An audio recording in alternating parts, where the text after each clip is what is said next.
Good morning, Facebook, Instagram family.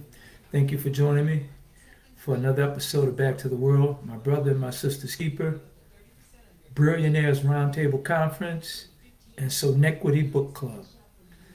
Thank you for joining me. I'm Tony, and the music that you may hear in the background, we don't own the rights to. If you have any comments, questions, or anything that you care to share, hit us in the boxes down below. Let me adjust these cameras a little bit. All right. I'm going to adjust the cameras just a tad here. Yeah, there we go.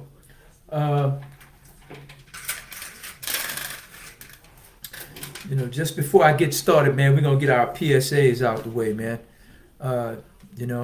If you haven't ordered your Botana oil, go out and do so, guys. All right. This product, man, it's working. I mean, it works like X-Lax.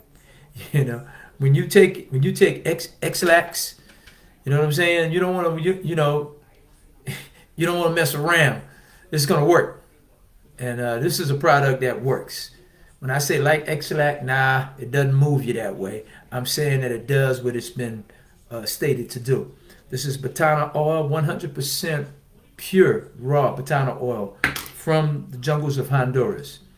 Okay, man, as recommended by Dr. Sibi. There are so many different benefits, man. I don't want to take up all the time trying to express it to you this morning because I have another engagement I'm gonna pretty much cut this short. But this is our 2-ounce jar. We have a 4-ounce jar as well, and we have a program what we call drop shipping. We have a drop shipping program to whereas you would advertise and market the product, you would just advertise and show the product on your timeline, on your social media, Facebook, Instagram, and your people would pay to you, right? And you would deduct your $3 from each jar, each sale that you get, and then you will mail and then you will text me the address. You would DM it. You DM me the address, the payment, and the person's or the customer's order, and the quantity of whatever it is that they order. And that's a way for you to just, you can get supplemental income, man. You can get a few dollars, especially if you have a great following and your people believe in you because the product as well.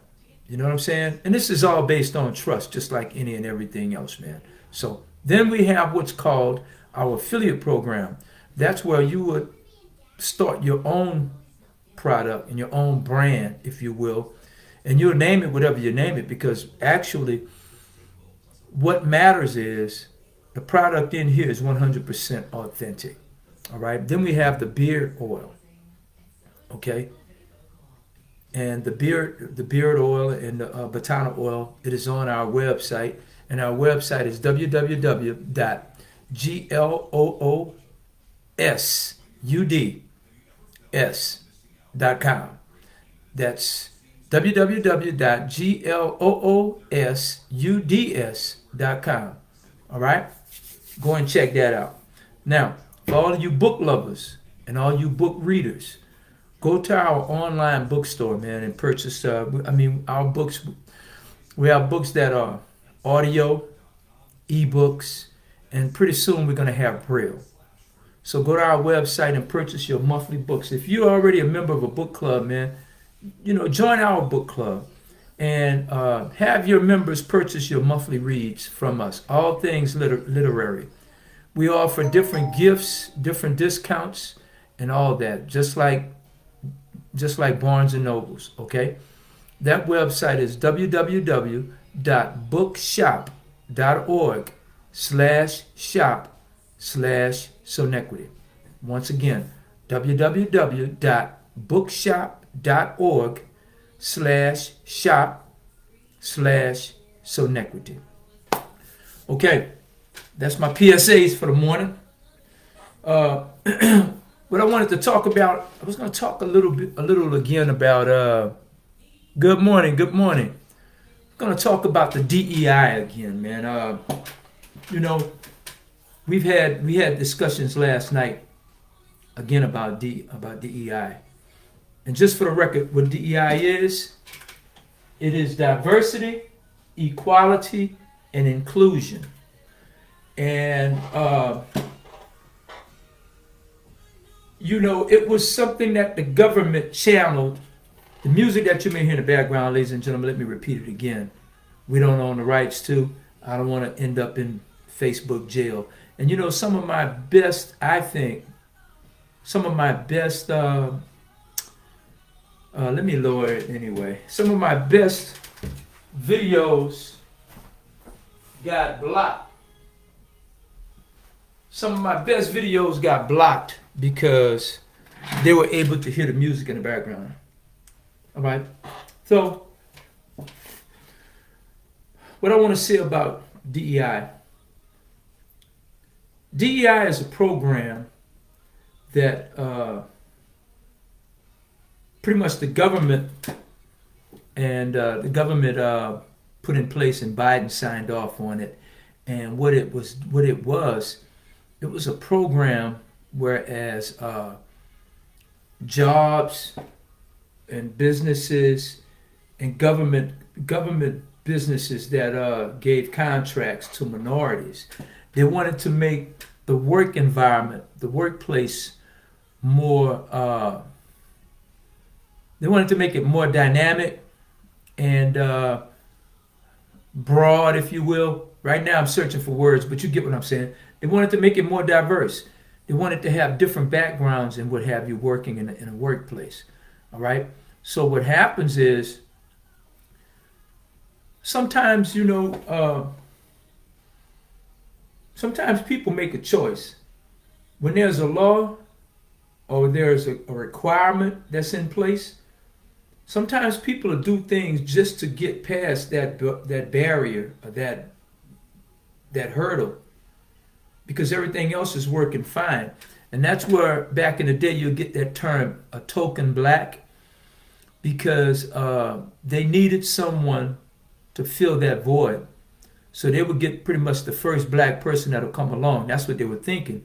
But 9 times out of 10, man, if you're running a business, even if you want to hire that token, you want somebody that really know their business and they're good at it.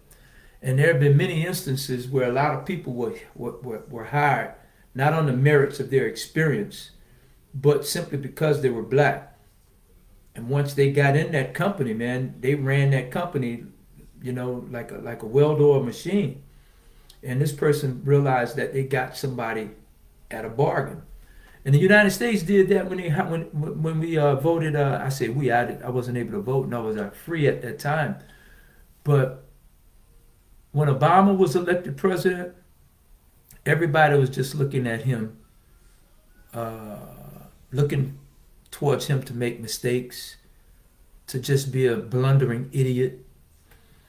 And it worked out against them. So that's why they attacked him so much, because he was so smart. Now, had he been a buffoon, had he been just plain old crazy and stupid, you got a lot of folk that would have gotten behind him and they would have just laughed about it because it was like a party prank. It's like a joke. All right? But when Obama got in there and he realized that he was smart as most of them, if not all, they were like, oh man, we can't pull the wool over this guy's eye. So now back to the DEI. See, DEI is a lot like civil rights. It's a lot like the Civil Rights Bill. And what I mean by that is this. Before civil rights, there was racism. There was Jim Crow. There was racism all throughout the South. You couldn't sit at restaurant counters and department stores and what have you, right? But we survived. We persevered. We strived.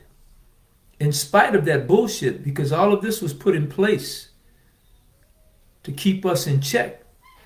All of this was put in place. If society had their way, blacks could not own land, blacks could not own any real estate.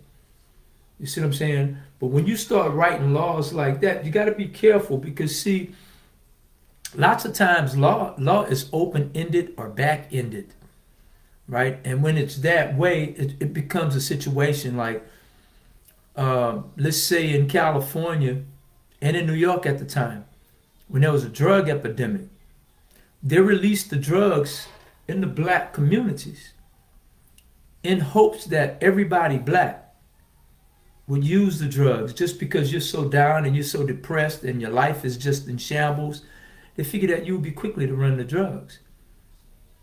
And you get hooked on drugs, and then you just become a zombie.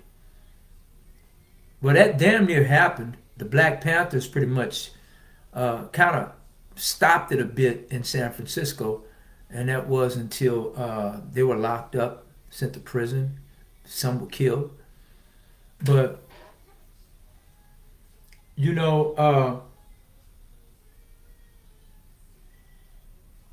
we still survived.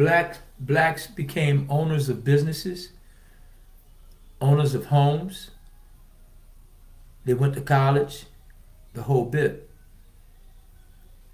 Okay, so now let's go with the DEI. With the DEI, in most workplaces and work environment, and then with businesses, like all the businesses that are listed that are for getting rid of DEI, and they don't want the backlash, if you will, but they're tucking their tails and they're running. But with many of those companies, man, you had a lot of blacks that were hired, and a lot of businesses that got contracts and became affiliate partners with these businesses based on the DEI, right? So DEI is a lot like civil rights.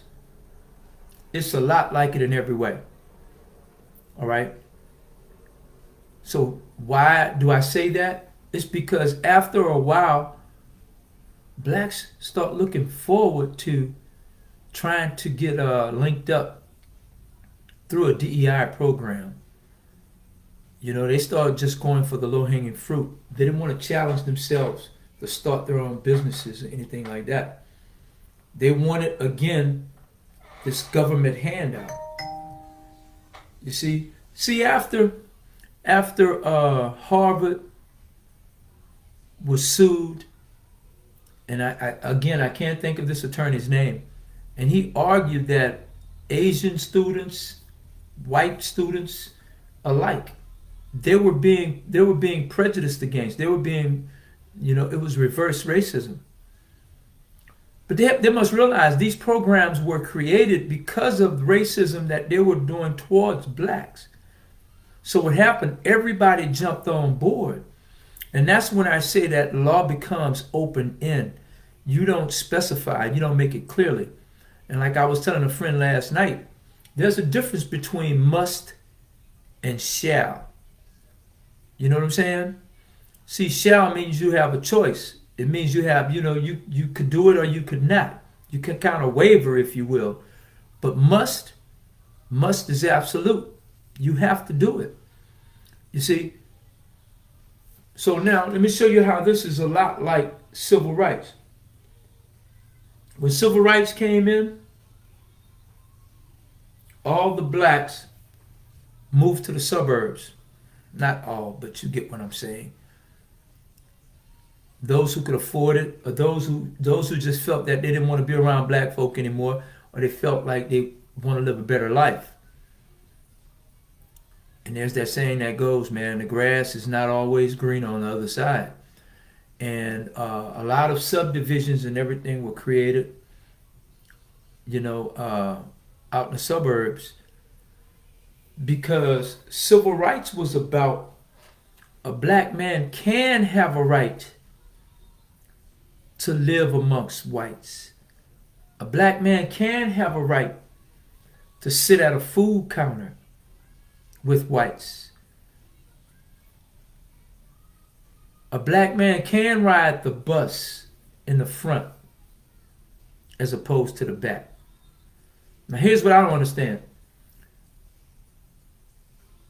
Just because that law said you can't move next door to them doesn't mean that anybody white won't burn down your house. That's number one. Number two, just because you can sit at the counter doesn't make it all right, because the person that's serving your food is white, and what will they do to it for you sitting there? And number three, the back of the bus get to the stop the same time as the front of the bus. So what? Now that I know I have the right to sit at I got a right to sit at the front of the bus, I'm gonna sit to the back. I don't want to be around them just like they don't want to be around me. Which we should have started our own bus like South Carolina had right at that time. But now the same thing is happening with DEI. We've been so reliant upon these perks and these handouts. And you had guys that had businesses, man. And you know, if you own a business that supplies auto parts to Ford Motors, GM, Toyota, what have you, man, that's a lot to be said regardless. But every now and then what starts to happen is we want to run in, and we don't want to just market to the public or what have you. We want to try to get this windfall and knock it out the park, because that DEI is in place.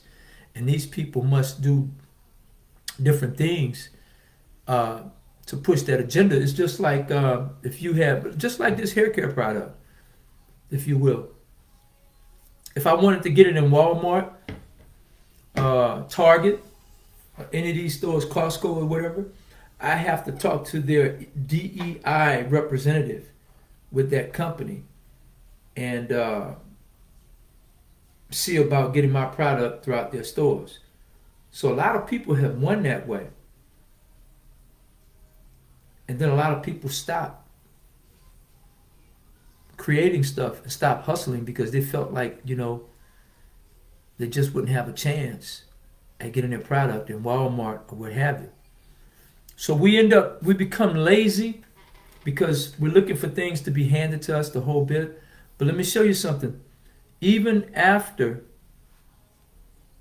civil rights, things went to hell in a handbasket sort of quickly. But yet we still survived. Civil rights didn't say that you must move from your neighborhoods and move amongst whites. It just said that you could if you wanted to. So the same thing with DEI. Everybody's getting frustrated. Everybody's worried. Everybody's saying, man, they're going to do this. They're going to do. Let me tell you something. If we survived civil rights, this is civil rights again for the second time around. Now blacks can't get grants or whatever to go to Harvard or different colleges, the whole bit. They say it's a merit system. When was the system ever fair to us? If you start thinking that the system is fair, you've already lost the game, right? DEI is civil rights the second time around. I'm not worried about it. I was more concerned about what was happening this morning as opposed to any of that DEI shit. And I'm on Social Security. And when the president was talking about tying up all grants, loans, and payments in the federal government. Okay, you got my attention now. But then when I checked it out, they said that Social Security won't be impacted. Medicare and Medicaid, if you will, payments for your medicine and stuff, that won't be impacted. I thank him for that. But in the meantime, everything, when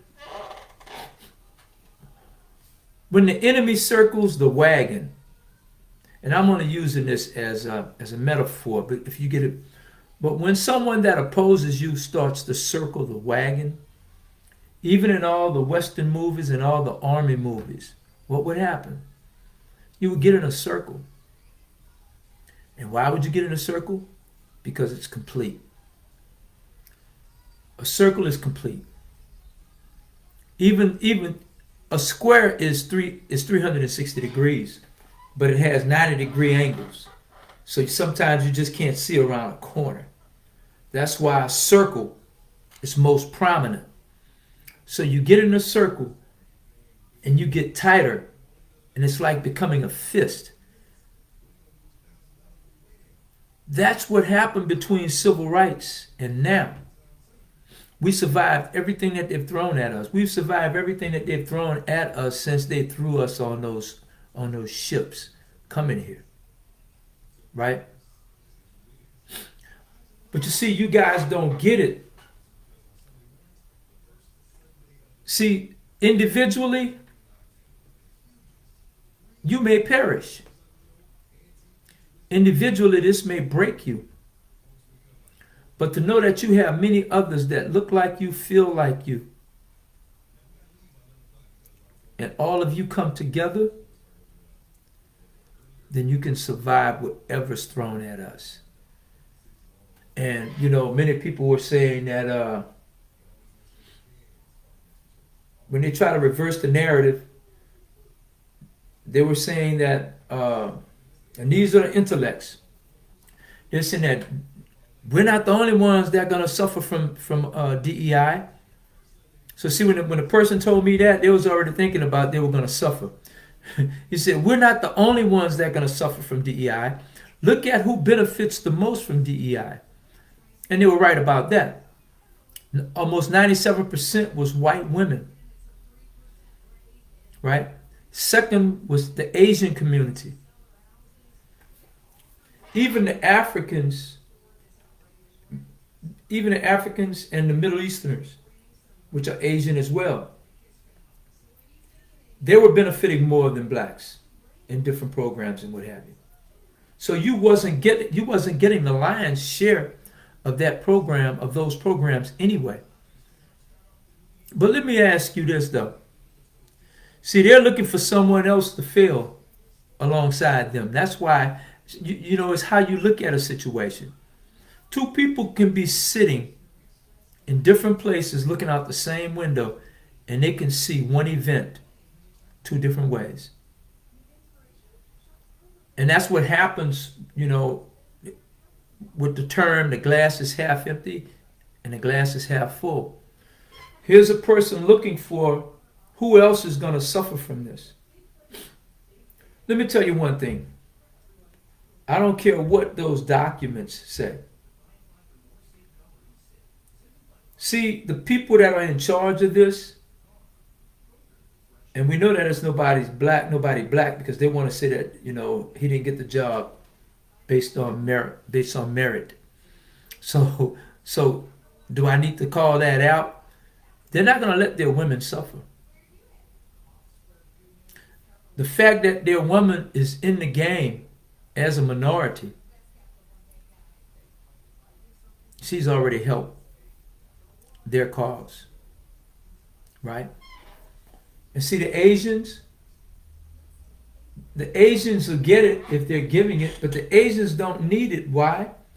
Because they stick together and stay together regardless if the tides are high or low. They don't have to wait for bad times. And see, the government gets frustrated at them because the government has money to offer them at times when they don't even want it. The Hispanics, they got the game. They don't necessarily need that money because they already know. Let's immobilize. Let's come together. And that's what they do. See, we're the ones who always get caught up in the knee-jerk reaction. So now we're looking for somebody else to say that they're going to feel other than us. And there's a term called Schadenfreude. Schadenfreude is a German word for envy. That's what Schadenfreude is. It's a German word like standing for envy. You want to see somebody feel, So it's like, well, I know I'm not the only one feeling, but they're feeling too. See, I don't want to feel. I don't care who else is feeling. I can give a shit about them.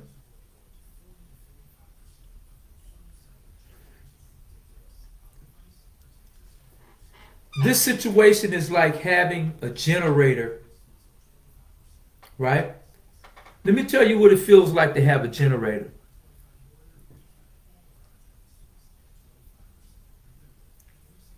When there's a hurricane, a storm, whatever it is, and your power goes out, and everything is electric. You have electric range, everything. Your pantry's full of food, but all of it must be cooked, right? There's no lights. You want to read. Let's say that you have a cell phone, but you live in an apartment complex and your car is parked around the corner down the street, right? And you can't charge up your phone. You can't call anybody, let them know how you're doing. It's a lonely, lonely feeling. But now on the other hand, if you have a generator, you're cooking, you're whistling, you're singing, you're watching all your TV programs, you got your phone being charged, everything. You're cooking and shit when you're really not, when you're not even hungry. Only because you know you got power and everyone else don't. That becomes an awesome feeling. Because in your mind's eye, you know what, I did something right. Well, that's what it's like when you're prepared in situations and circumstances like this, and they're talking about cutting out some type of program that could benefit you the whole bit. Hey, if you get it, great, but you don't need it. You don't need it. You're straight. You got the support of your community. Like I told you on yesterday, man. Chitlins, gumbo, nutria, coon, possum,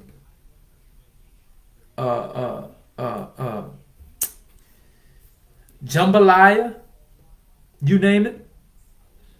All this was scraps. All this was a hodgepodge of people throwing things together. See what gumbo?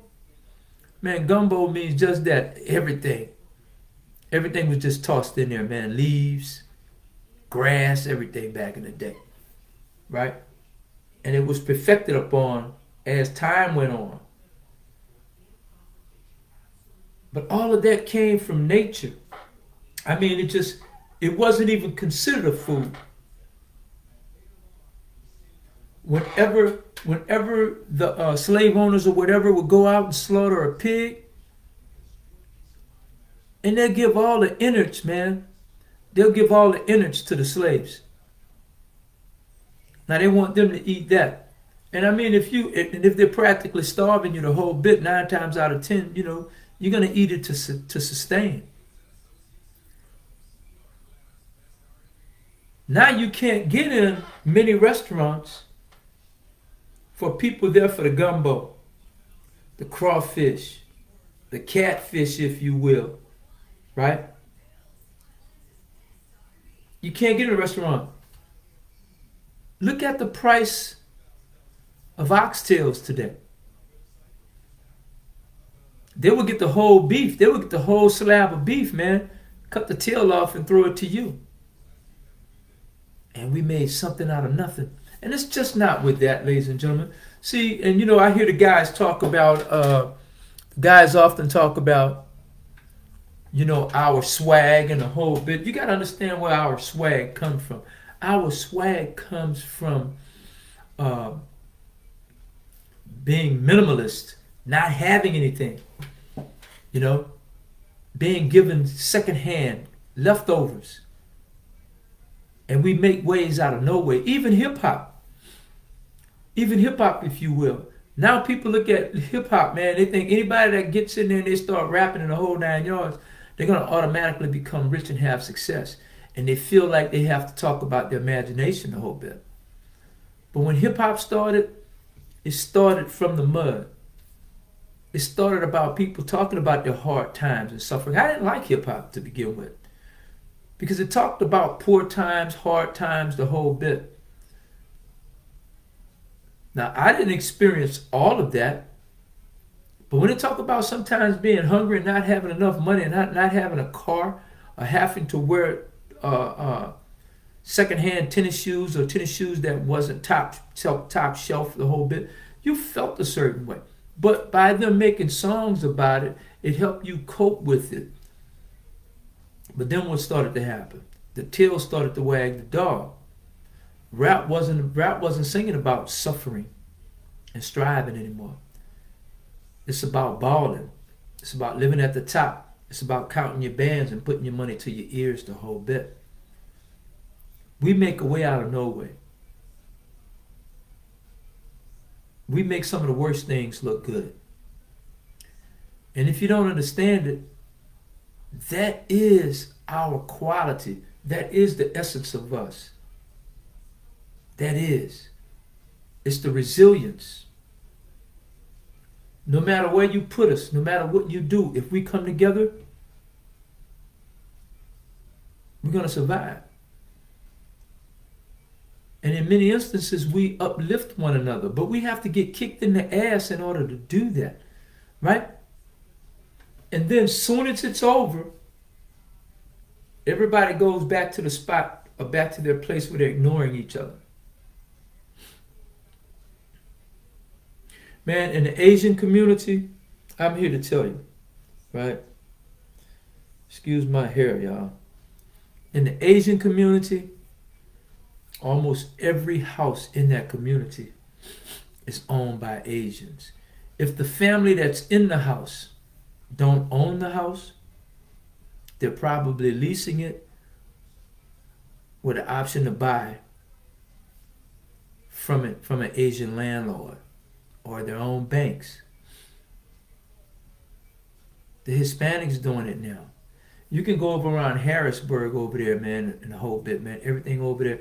And not just that, it's in all other pockets. And we scream about small victories. We have one black bank here in Houston, Texas. And maybe a couple of others, maybe a few that I may have missed over the years.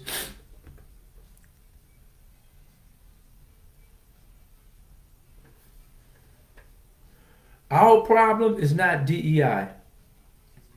Our problem is that man in the mirror.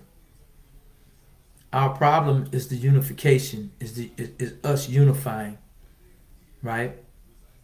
It's just like these different organizations and groups that's on social media, with a total of some of them have 4,000, 3,000, and 4,000 people.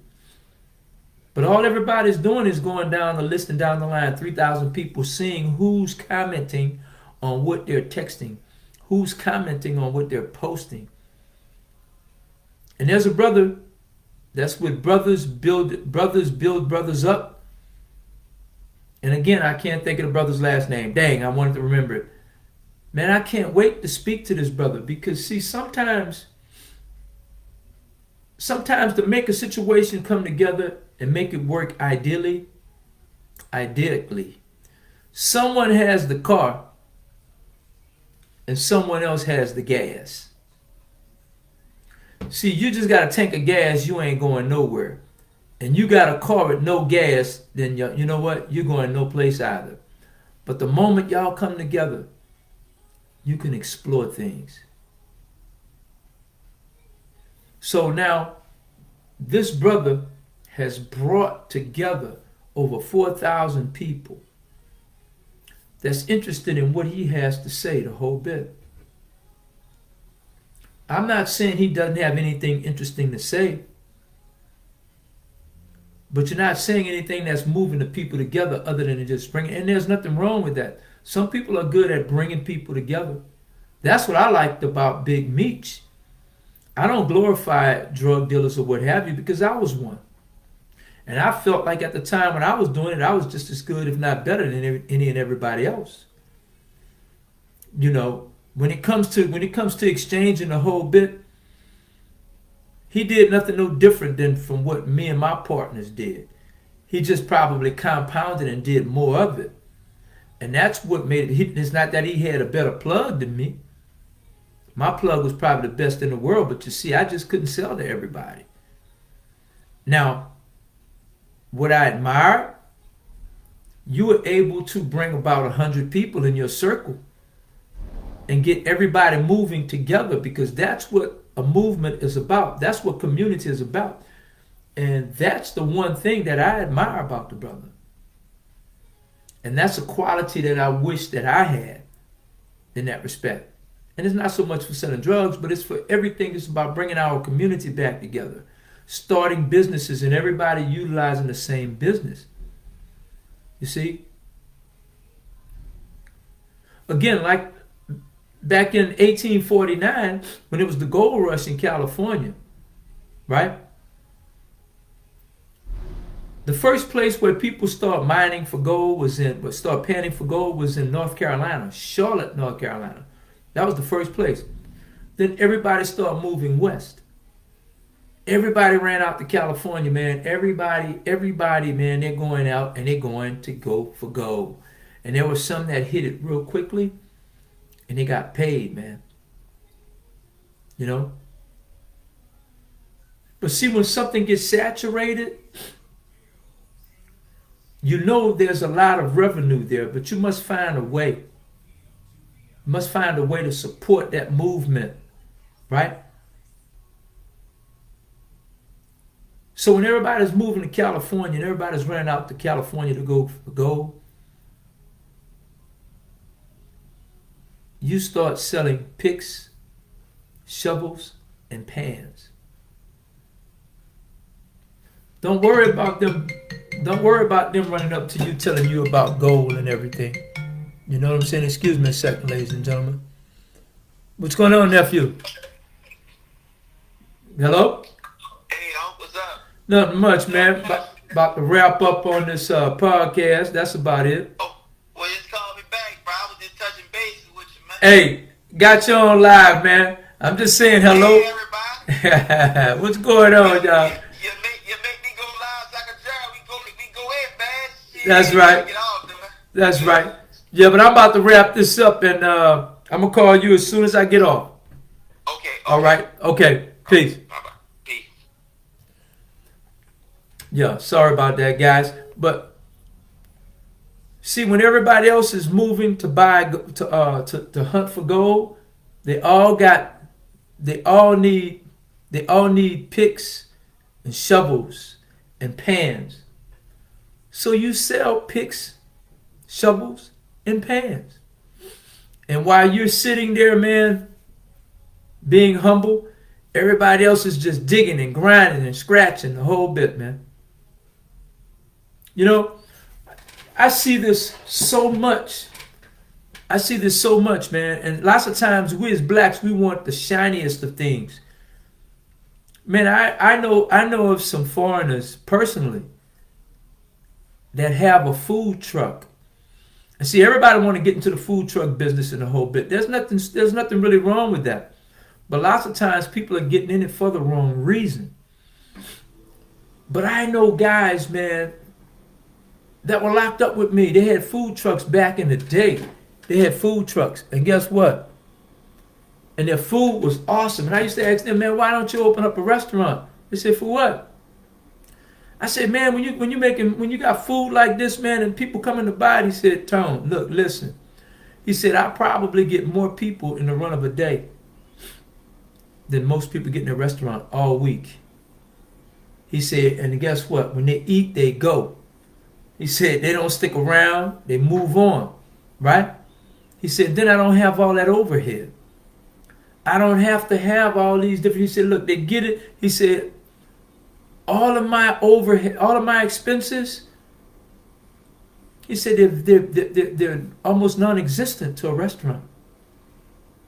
He said, I just make sure that I pass the inspection with my truck.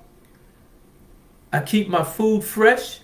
We prepare it properly. He said, I'm making just as much money, if not more, than many sit-down restaurants. And that's the way you have to think, man. I had several friends like this. I had another friend. He used to get donated. He used to get blue jeans, and he was Moroccan. So put it this way: he was he was North African. All right. So he used to go around, and this was in 93, 94. He would have people donate. He would have different people donate their old jeans to him. Now that wouldn't fly too well. Then again, it may, but people aren't going to turn their jeans in with holes in them now. That's the style. But at that time, raggedy jeans, man. People would donate the jeans to him. And he was selling for like $1, $2 a pair. But he would ship them by pallets, the weight. And he would ship them in numbers to where he would ship over 1 million, 2 million pairs. And he's getting $2, $3 a pair, $1 even. So he was making $1 million when he shipped 3 times a year. And he sit around with some bull crap t-shirts on, driving an old car, man, got a little warehouse, he's sitting back, you know, and you know, we'll go in this place and you say, man, you do business here? There's nothing in here, man, but some pallets and a chair and a desk and his radio. And whenever anybody has some jeans to bring to or whatever, they'll come and drop it off at his shop. Either he'll get in his truck and he'll go pick it up. Then when he's ready to ship it, he'll put them on a pallet. They'll tie them down. They'll weigh it, and then he'll ship it to wherever it's going. See, many of you, or many of us, we want to look like we're in business. You don't have to look like you're in business. You don't have to have an address. You don't have to look down on a person because they have a food truck, thinking that, you know, and you come in them telling them, man, your food's so good, you need to own a restaurant. This is a restaurant. It's a restaurant on wheels. Come on, guys. We've overcome so many things that's been thrown at us. You can't be so frightened because of this DEI. It may not even affect you.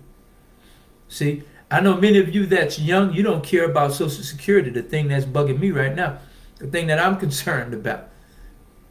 You know, so oftentimes, man, you gotta pick your poison. But DEI is not one of them. If you're not in the market for looking for a job, all right, and you feel that you won't qualify to get a job because now they can give the job to someone white that looks just like the person that's doing the hiring, that should be incentive enough. That should be motivation enough for you to start your own business, whatever that may be. Okay? Don't be turned off by the word hustle, y'all. Hustle is just you gathering your wits, gathering your knowledge and your wisdom and your understanding, and you go out and you make a living. You support your family. You pay your bills by what it was that you was motivated to do. But at any rate, that's just about my time. You guys go off and have a great day. It's kind of cloudy outside, but we're going to make the best of it. And I thank you guys for coming on, but we're going to be talking about this DEI some more, man. There's just so much that I have to say. I was just trying to rush to get on out of here. But, man, God bless you guys, and have a wonderful Tuesday. Taco Tuesday. Peace. Yes, indeed.